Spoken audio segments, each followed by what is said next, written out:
At Muhima Hospital that is located in Nyarugenge district, 500 to 600 women give birth every month, which is approximately 9,000 babies born per year. We talked to women that had not spent more than 24 hours out of labor, and they told us that they now understand the importance of breastfeeding.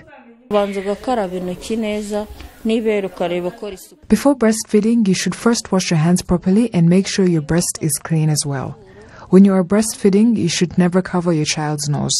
Breast milk is filled with nutrients, and I'm always delighted when I am breastfeeding.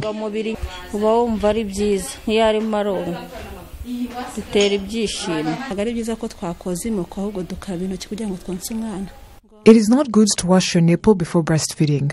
We first wash your hands instead. One of the first things I pay attention is seeing if the breast is in my child's mouth in the right way. Breastfeeding should be done at a minimum of 2 times or any other time the child wants to breastfeed.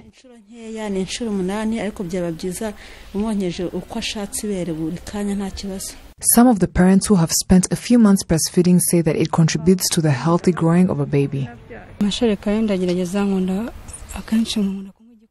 I love drinking porridge, and seeing the breast milk I feed my child who was born with 3 kilos and 900 grams now having 6 kilos and 100 grams in just 2.5 months is very surprising.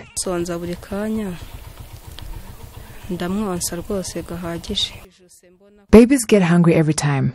I breastfeed mine quite enough. When my baby is full, I feel very happy. My baby was born with only 3 kilos and now she has 6 kilos in just 2 months. It is really going well. The National Child Development Program says that in Rwanda, breastfeeding a child for 6 months is at a rate of 87%, while in the world it is at 38%. Machara Faustin, a food and nutrition specialist at NECDP, says that breastfeeding immediately after birth reduces infant mortality rate by 20%, and milk as a nutritious supplement is very healthy for the baby. Milk helps the baby's digestive tract grow to the point where it can absorb more nutrients.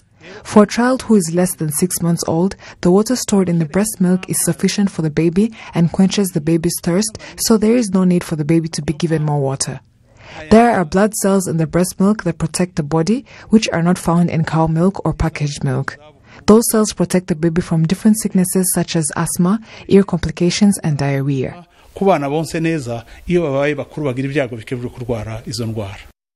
Machara also adds that a parent shouldn't refuse to breastfeed their child because apart from the child highly benefiting from breastfeeding, so does the parent. Parents that breastfed have low chances of contracting breast cancer. Another benefit is that breastfeeding mothers have no problem with postpartum flow, and her uterus returns to its original form right afterwards. Breastfeeding is an activity that needs to be supported, and the husband and the family in general must support their mother in order to breastfeed.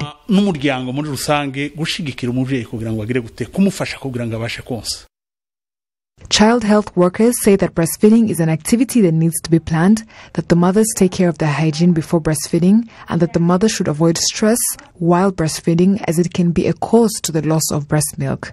Breastfeeding should not surpass the age of 2. It may risk the child having to continue due to how good it is for the baby.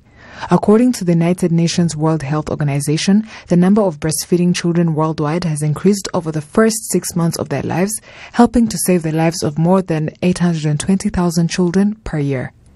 This would in turn help to save about $302 billion. The theme for this year's Breastfeeding Week is Let's help parents breastfeed and give their children the proper support and to encourage the growth and development of young babies.